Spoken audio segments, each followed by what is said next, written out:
All well? Would you like to say something? No, we can start, sir. So, first of all, this is not the H-bomb. H-bomb is coming.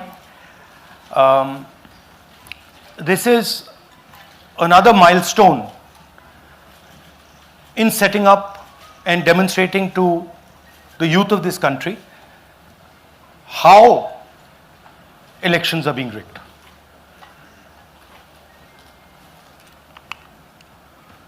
So I'm going to make a claim here, very strong claim, about CEC Gyanesh Kumar. And this is not something I'm saying lightly. I'm the leader of the opposition in the Lok Sabha. This is something I'm saying after solid proof that I'm going to show you, the youth of India, the people of India today. Proof that is black and white, absolutely clear, that the Chief Election Commissioner of India is protecting the people who have destroyed Indian democracy. I'm also going to show you the method by which votes are being added and deleted, and I'm going to show you how they are done, how that is done. In election after election, someone, some force, some group of people has been systematically targeting millions of voters for deletion across India. This is something that we've heard again and again and again. Different communities, mainly communities that are voting for the opposition, Dalits, Adivasis, minorities, OBCs, are specifically targeted. We had heard this many times, and now we found 100% proof of it. Please understand, I am not going to say anything on this stage that is not backed up by 100% proof. I am somebody who loves my country. I love my constitution. I love the democratic process, and I am protecting that process. And so I'm not going to say anything here that is not going to be based on 100% proof that you can determine. The burden of the judgment is yours. I am going to lay the proof in front of you. You will see it and say, actually, this is pretty solid proof.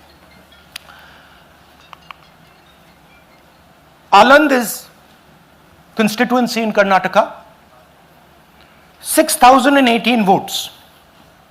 Somebody tried to delete 6,018 votes. We don't know the total number of votes that were deleted in Aland in the 23 election. They are much higher than 6,018. But somebody got caught deleting 6,018 votes. And it was caught, like most crimes, by a coincidence. What happened was, the booth level officer there noticed that her uncle's vote was deleted. And so she checked who deleted her uncle's vote, and she found that it was a neighbor. पड़ोसी ने uncle का vote delete किया था. उसने जाके पड़ोसी से पूछा कि आपने मेरे अंकल का वोट क्यों डिलीट किया. पड़ोसी ने कहा, मैं तो जानता ही नहीं, मैंने तो कुछ वोट डिलीट ही नहीं किया. Neither did the person deleting the vote know, nor did the person whose vote was deleted know. Some other force hijacked the process and deleted the vote. And as luck would have it, got caught. What does the operation look like? In Aland, 6,018 applications were filed impersonating voters. The people who filed these applications actually never filed them. And we will show you evidence of that on this stage. The filing was done automatically using software. We will show you that. Mobile numbers from outside Karnataka, from different states, and you can see on the map, from different states were used to delete numbers in Aland. And it was done targeting Congress voters. So this was not random. We will show you again that these deletions were specifically targeting booths where the Congress party was winning. Here is example number 1, lady called Godabai. Someone created fake logins, deleted 12 voters, attempted to delete because then this was stopped. Godabai, of course, has no idea. Can you show us what Godabai has to say about this? Election time ಈಗ ನಾ ಅರ್ಜಿ ಹಾಕಿಲ್ಲ, ನನಗೆ ಅದಕ್ಕೆ ಸಂಬಂಧ ಇಲ್ಲ, ಅದು ಯಾರು ಹೊಟ್ಟಿ ಕಿಚ್ಚಿ ಯಾರು ಏನ ಹಾಕ್ಯಾರ ಅನ್ನೋದು ನನಗೆ ಗೊತ್ತಾಗಿಲ್ಲ. So she has no idea. These were the cell phone numbers that were used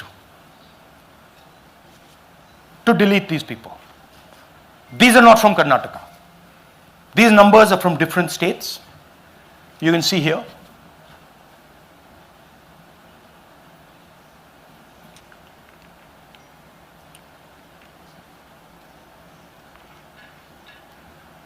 So the question is, whose numbers are these? How were they operated? Where were they operated from? Who generated the OTPs to disturb the process? Now these are questions that arise out of this. Here's example 2, Suryakant. This gentleman apparently deleted 12 voters in 14 minutes. He filled 12 deletion forms in 14 minutes. I'd like you to meet him. He's here. That's one of the people. That's one. Namaskar bhi aiye. Babita Chaudhary is one of the votes that he is supposed to have deleted. Aiye bhaiya. He is supposed to have deleted. This is the gentleman. ये इनका vote delete किया जा रहा था. ये कर रहे थे. इनसे आप पूछिए. बताइए. That's our candidate. हाँ. कन्नड़ा में बोलिए. ನನ್ನ ಹೆಸರು ಸೂರ್ಯಕಾಂತ್ ಗೋವಿನ.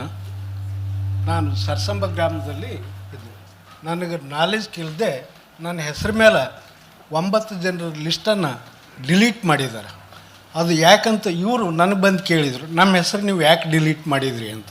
ಅದಕ್ಕೆ ನಾನು ನಮ್ಮ ಸಾಹೇಬ್ರಿಗೆ ಹೇಳಿದೆ, ನಾನು ಡಿಲೀಟ್ ಯಾರಿಗೂ ಮಾಡಿಲ್ಲ, ಅಪ್ಲಿಕೇಶನ್ ಕೊಟ್ಟಿಲ್ಲ, ಆದರೂ ಡಿಲೀಟ್ ಆಗಿದೆ, ಅದು ನೋಡ್ರಿ ಅಂತ. ಹಾಗಾಗಿ ತಹಶೀಲ್ದಾರ್ಗೆ ಹೋಗಿ ಇಷ್ಟು ಕಂಪ್ಲೇಂಟ್ ಕೊಟ್ವಿ. ಮತ್ತು ಕಮಿಷ್ನರ್ ಇದು ನಮ್ಮ ಜಿಲ್ಲಾ ಎಲೆಕ್ಷನ್ಗೆ ಒಂದು ಇದಕ್ಕೆ ಕಂಪ್ಲೇಂಟ್ ಕೊಟ್ವಿ. ನನ್ನ ಹೆಸರ ಮೇಲೆ 12 ಜನರದು डिलीट ಮಾಡಿದ್ದು ನಿಜ ಇರ್ತದೆ. थोड़ा ट्रांसलेट कर लीजिए. मेरे नाम पे 12 लोगों का नाम डिलीट किया गया है. हालांकि मुझे मालूम नहीं, मैं कभी किसी को मैसेज भेजा भी नहीं, मैं बुलाया भी नहीं. ये बबीता आके पूछने से पता चला कि मैंने मेरे फ़ोन से ऐसा मैसेज दिया, लेकिन असल में मैंने किसी को भी मैसेज नहीं किया. आप कुछ कहेंगे? नहीं, ठीक है. Thank you. Thank you. Third example, Nagaraj. 2 applications filed and submitted in 36 seconds. Please try and fill these forms and see how long it takes you. Try and fill. And I ask the youth of India, try it. Try and fill the form, 2 forms in 36 seconds. you'll see the answer to this question. Notice also what time this gentleman fills the form. For some reason he gets up at 4:07 in the morning and suddenly fills 2 forms in 38 seconds.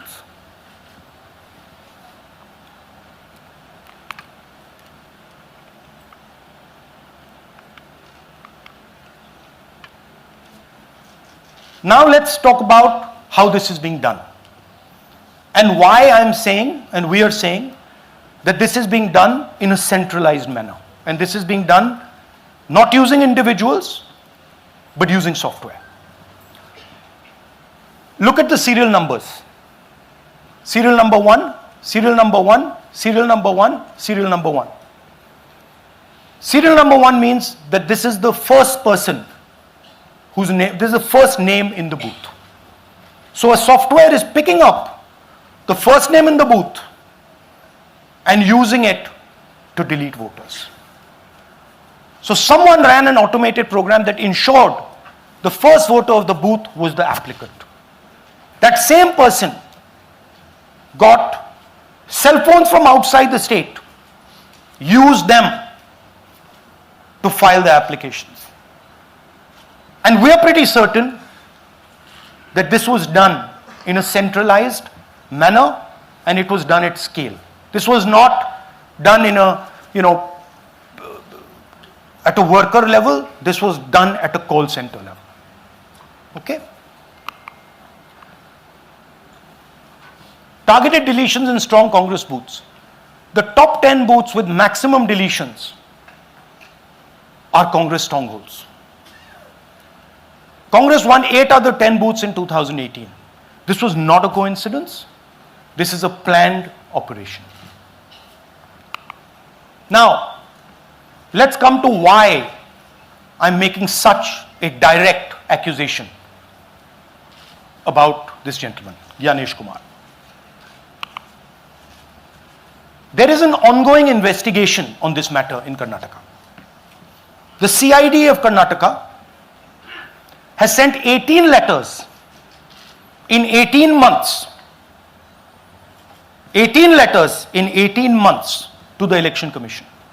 And they have asked the Election Commission for some very simple facts.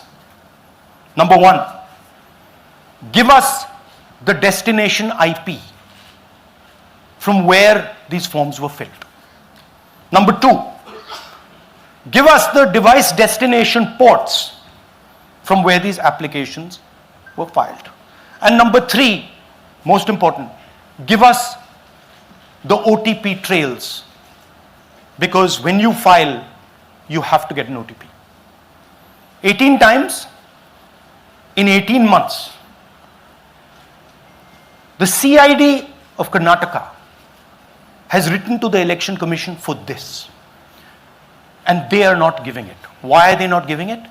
Because this will lead us to where the operation is being done from. And we are absolutely convinced where this is going to lead. I'll give you a little bit of the chronology. FIR is filed February 23. Karnataka CID writes to ECI requesting all details of these numbers and these transactions almost immediately in March. In August, EC gives a reply, doesn't fulfill any of the demands, and doesn't give us the information. Doesn't give the CID of Karnataka the information that will lead them to their destination. January 24, Karnataka CID writes to ECI again and says, please send us full information. No answer.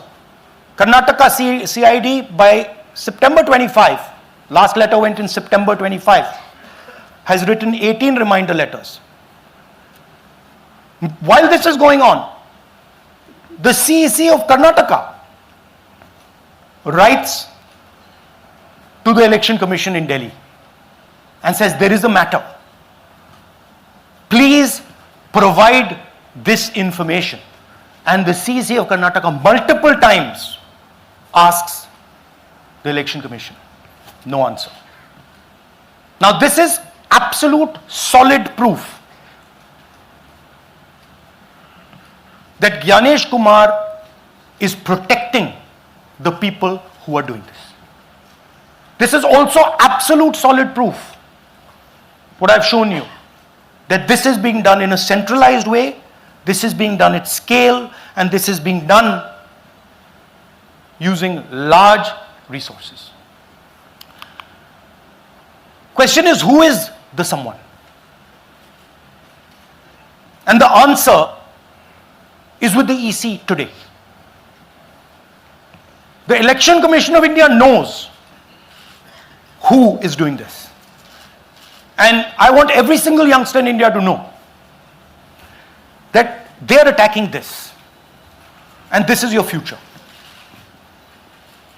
When they are not giving this information, they are defending the murderers of our democracy. And it is important that every youngster knows this. Your jobs, your future, your aspirations all come from this instrument. And the Chief Election Commissioner, Mr. Gyanesh Kumar, is not telling the CID of Karnataka who is doing this. This is not an isolated case. There are many such cases. Here is another one. Maharashtra, Rajora, same idea. 6,850 targeted voters added. Anand we caught deletions, Rajora we caught additions. But the basic idea is the same.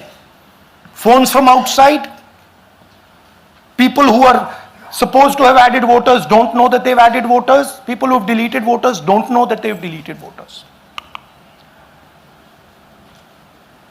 You can see, you might remember that, those names there, JW, JW, JW, JW from the last presentation. Same model. So it's the same system that is doing this.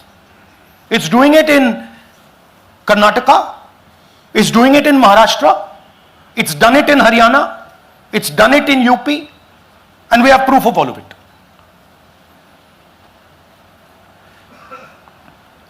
Names are being filled, addresses, the address is Sasti, Sasti, Sasti, Sasti.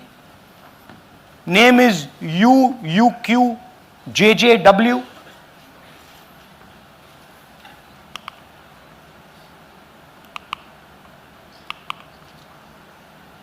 So, what are we saying here? That the Chief Election Commissioner of India, Gyanesh Kumar, needs to stop protecting the people who are destroying Indian democracy. We have given you 100% bulletproof proof here. It cannot be doubted. You have seen it with your own eyes. Right? EC has to release this data of these phones, these OTPs, within a week. Otherwise, we will know for sure that Gyanesh Kumar is protecting the people who are destroying and attacking the constitution. Thank you. धन्यवाद पीठ हिंदी में बोले? हिंदी कर नहीं, reverse कर दीजिए, पूरा हिंदी में बोल देता हूं, पूरा हिंदी में। देखिए, ये एच बॉम्ब तो नहीं है, एच बॉम्ब आ रहा है, हाइड्रोजन बॉम्ब आ रहा है। ये एक और उदाहरण है वोट चोरी का। पिछली बार मैंने आपको एडिशंस के बारे में बताया था, ये हम आपको डिलीशंस के बारे में दिखा रहे हैं, और सबूत के साथ हम आपको दिखाएंगे कि ये जो डिलीशंस हुए हैं ये सेंट्रलाइज तरीके से कॉल सेंटर के प्रयोग करके, सॉफ्टवेयर के प्रयोग करके किए गए हैं।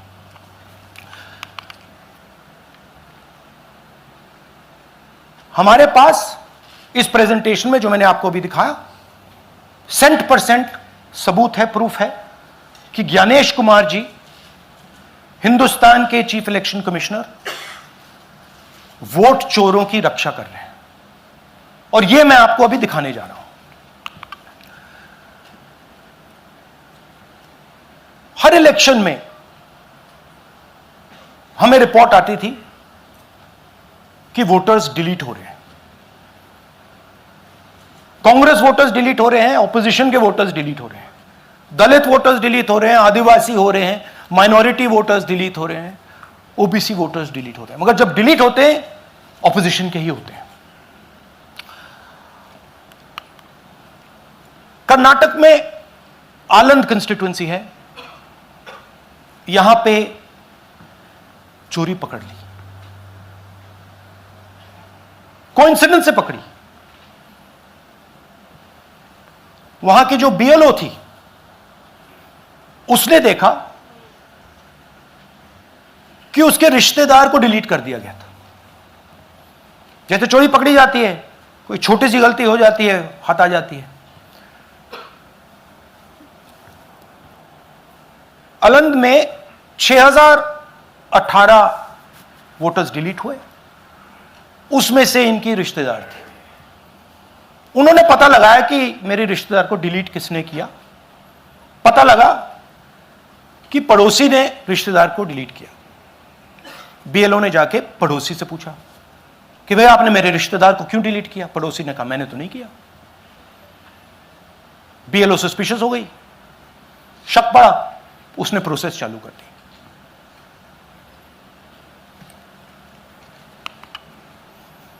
पता क्या लगा कि कोई ना कोई, किसी ने आलंद में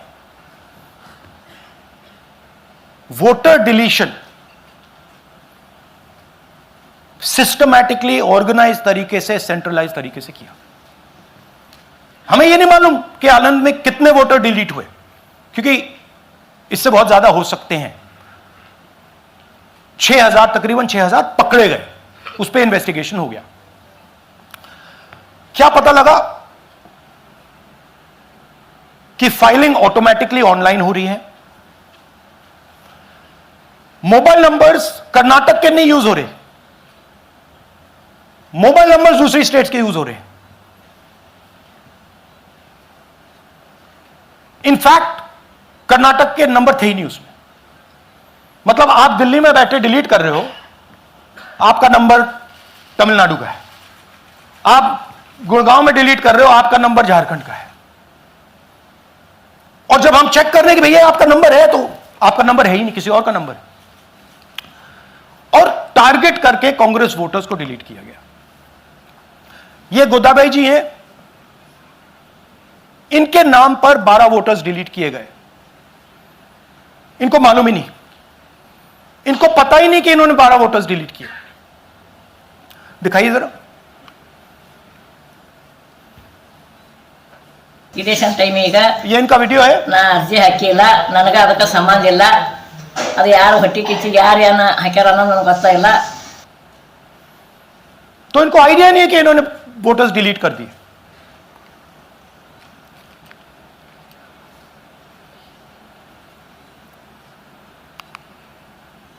ये सारे के सारे जो नंबर्स हैं, ये कर्नाटक के नंबर्स नहीं है, ये अलग अलग स्टेट्स के नंबर्स हैं। और इन नंबर्स को आप फोन करके देखिए, रिप्लाई नहीं आता है।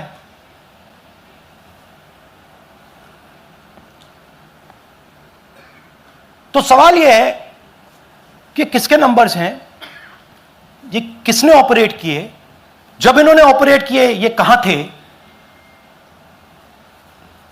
आईपी एड्रेस क्या था, ओटीपी कैसे जनरेट हुआ, कहां गया, यह सवाल है। यह दूसरा उदाहरण, सूर्यकांत जी जो अभी स्टेज पे आए थे, इन्होंने 12 वोटर्स को 14 मिनट में डिलीट कर दिया। आप फॉर्म भरने की कोशिश कीजिए, डिलीशन फॉर्म भरने की कोशिश कीजिए, देखिए। और जब हमने इनसे पूछा कि भैया आपने ये कैसे किया, वो कहते हैं मैंने तो नहीं किया, मैं तो जानता ही नहीं हूं।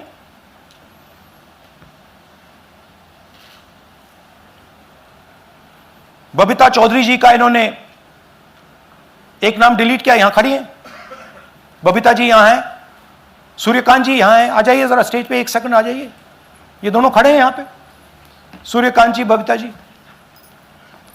इनको मालूम ही नहीं कि इन्होंने डिलीट किया। Thank you. नागराज जी, इन्होंने 2 एप्लीकेशन 36 सेकंड में फाइल कर दी है। और मजे की बात देखिए, ये 4 बजे सुबह उठ के फाइल कर रहे हैं। पता नहीं क्या हुआ, 4 बजे सुबह कहा कि भैया मैं 2 वोटर को डिलीट करूंगा, और कितने 36 सेकंड में डिलीट कर दिए, फिर सो गए।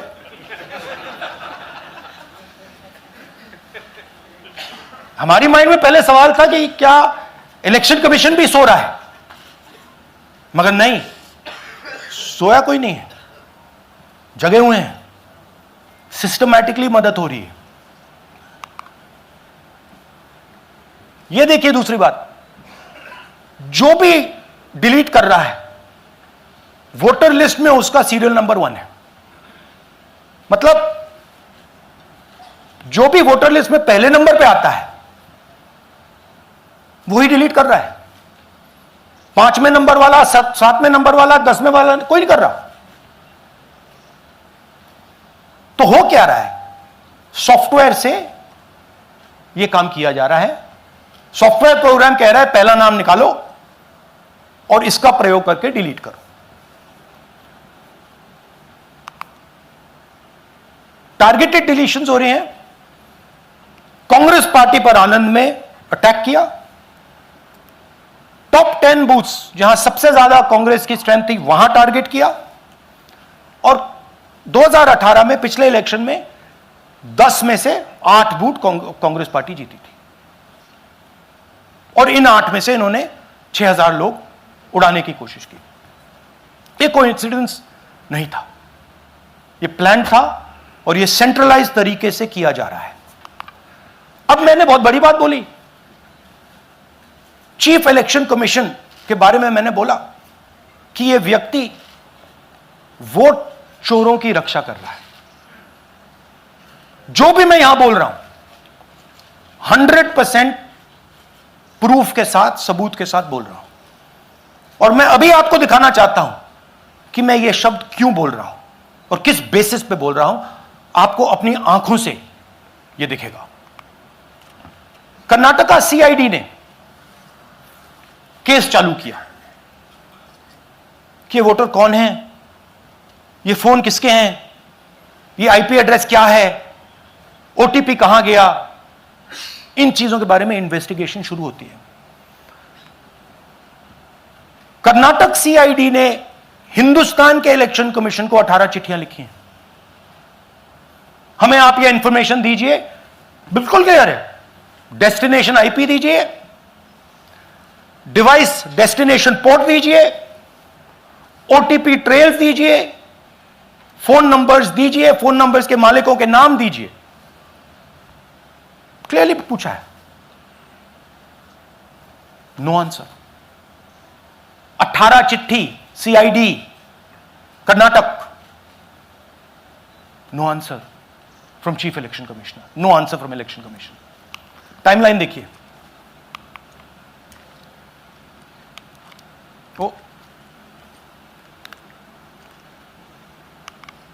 ओके, फरवरी 23 में इन्वेस्टिगेशन शुरू होती है।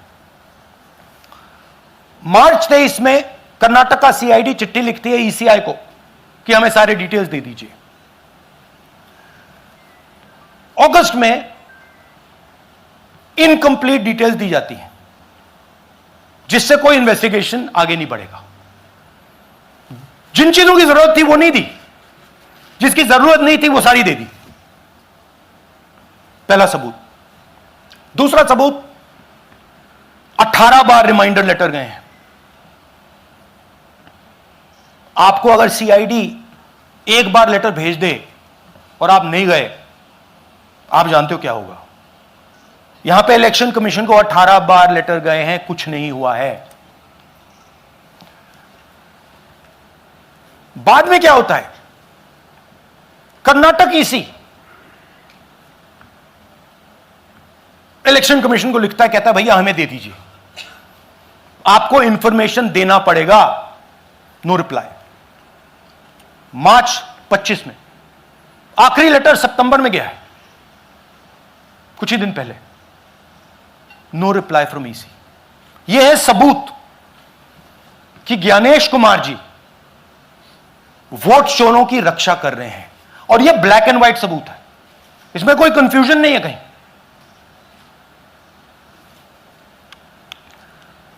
तो सवाल उठता है, ये है कौन जो सेंट्रलाइज तरीके से कॉल सेंटर के प्रयोग से, सॉफ्टवेयर से अलग अलग प्रदेशों में वोट डिलीट कर रहे हैं, ऐड कर रहे हैं। इलेक्शन कमीशन जानता है, ज्ञानेश कुमार जी जानते हैं। अच्छा, ये सिर्फ आनंद में नहीं हुआ, ये अलग अलग कंस्टिट्यूएंसीज में हुआ है। आनंद में लीगल प्रोसेस चालू हो गई, पकड़ लिया। यहां महाराष्ट्र में उसी मोडस ऑपरेंडी से, उसी सिस्टम से यहां पे वोट ऐड हुए हैं। आनंद में डिलीट, रजौरा में एडिशन, 6850। आपको याद होगा पिछले प्रेजेंटेशन में मैंने आपको नाम दिखाए थे, ये देखिए वही नाम यहां है। वही सिस्टम महाराष्ट्र में चल रहा है जो कर्नाटक में चल रहा था। नाम वैसे ही है, जेडब्ल्यू जेडब्ल्यू जेडब्ल्यू, पता वैसा है, जेडब्ल्यू जेडब्ल्यू, नाम यू ऐसे किसी ने टाइप करके लगा दिया। तो जो ये काम कर रहा है, ये उत्तर प्रदेश में, हरियाणा में, बिहार में, कर्नाटक में, महाराष्ट्र में वही कर रहा है।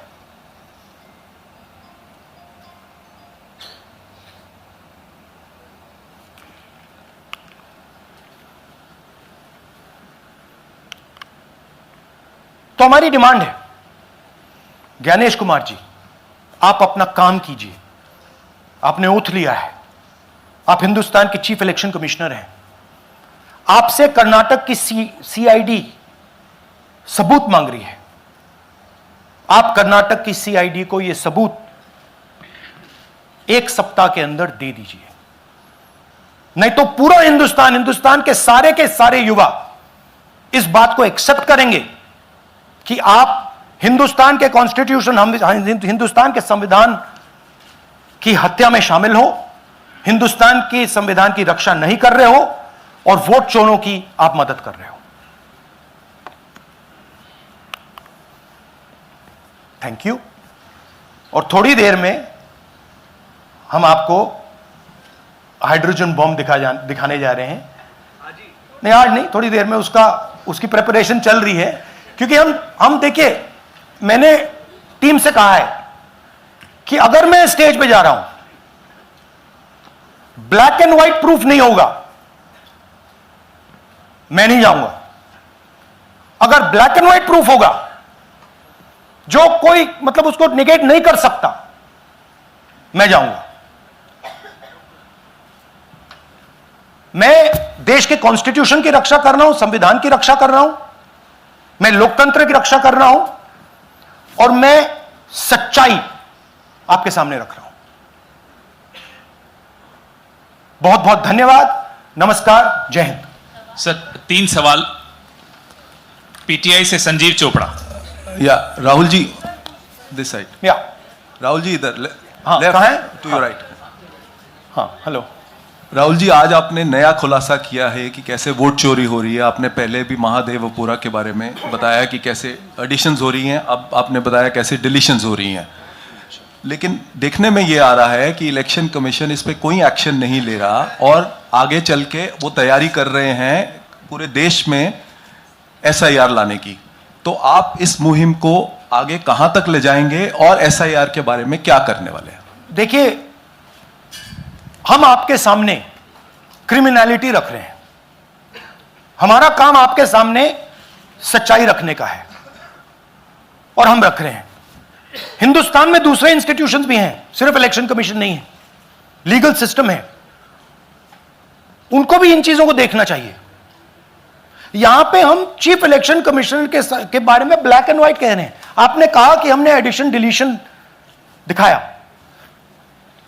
पहले प्रेजेंटेशन में मैंने एडिशन दिखाया था, अब हमने डिलीशन दिखाया है, मगर हमने एक और चीज जोड़ दी है, एडिशन और डिलीशन का सिस्टम, उसका स्ट्रक्चर, उसका तरीका। और हमने यह दिखाया है कि जो डिलीट कर रहा है,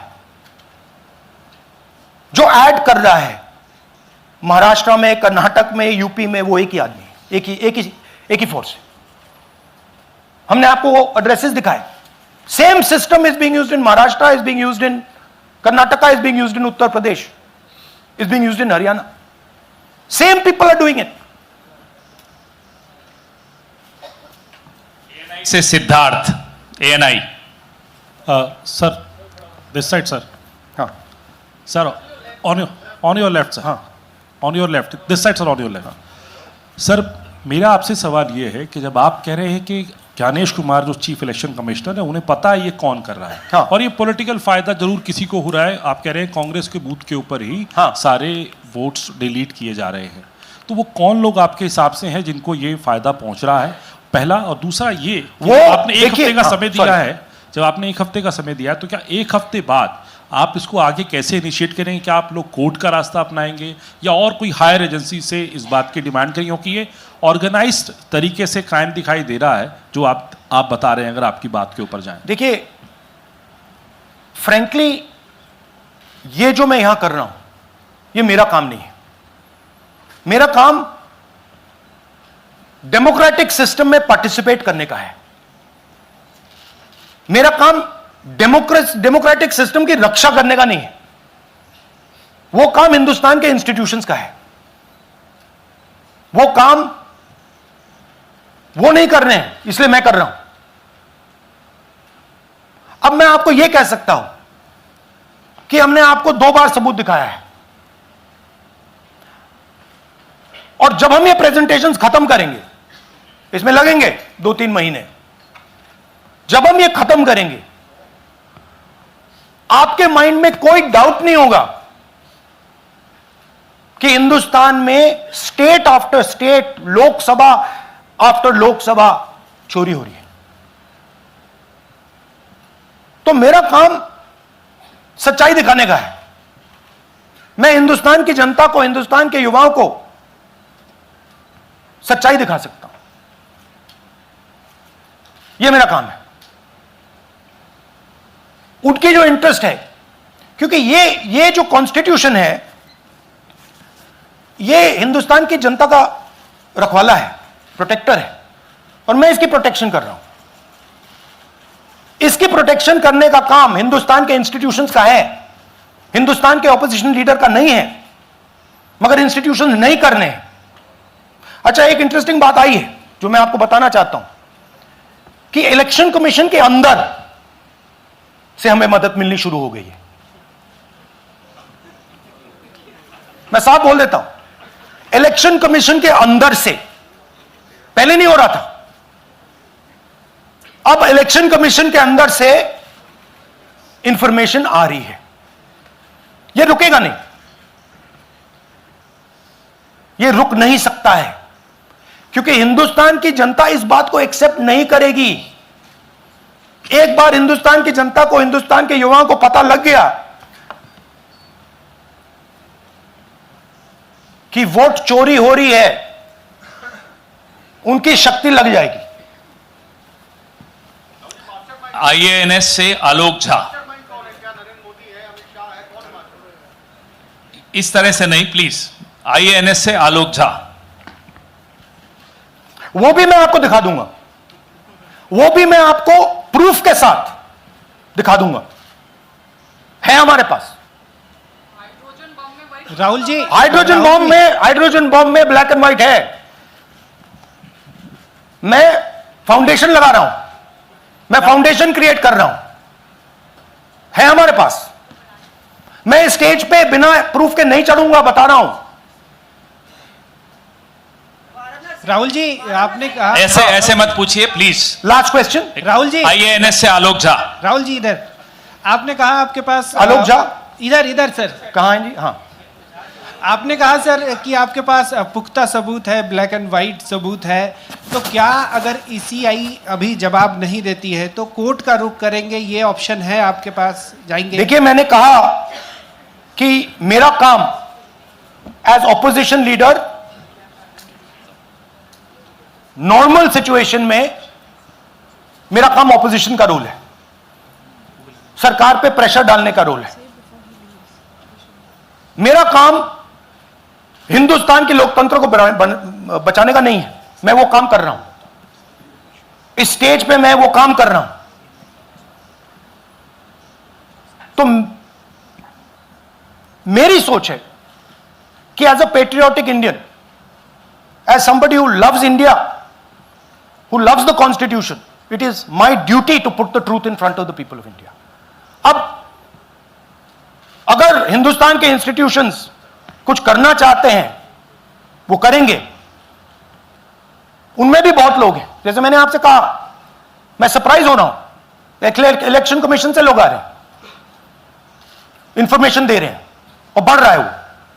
क्या जब तक सीईसी ज्ञानेश कुमार अपने पद पर है, जैसा कि आप कह रहे हैं कि वो फ्री एंड फेयर इलेक्शन होने नहीं देंगे, तो तब तक इलेक्शन का मतलब क्या रह जाएगा? क्या आप इनको हटाए जाने के लिए आयोग को इस्तीफा देने की? हाँ, तो आप इमेजिन कीजिए, और ये शॉकिंग बात ये है बस अब कि ये अभी शुरू नहीं हुआ, ये 10-15 साल से चल रहा है, ये सिस्टम है, ये स्ट्रक्चर है।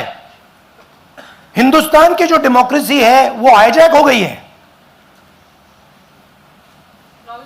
I am shocked, frankly. Democracy, brothers and sisters, democracy can only be saved by the people of India. Nobody else can save democracy. Rahul Gandhi can come here and say something and say this is the truth. But the people of India, who I believe in, who I love, can do it. The day the people of India realize that आपका जो लोकतंत्र है, आपका जो संविधान है, वो आपसे चोरी हो गया है, उस दिन काम हो जाएगा। Thank you. अब आप लोग अपने स्थान पर खड़े हो जाइए राष्ट्रगान के लिए। ये है इनकी डिटेल लिस्ट, देख लीजिए।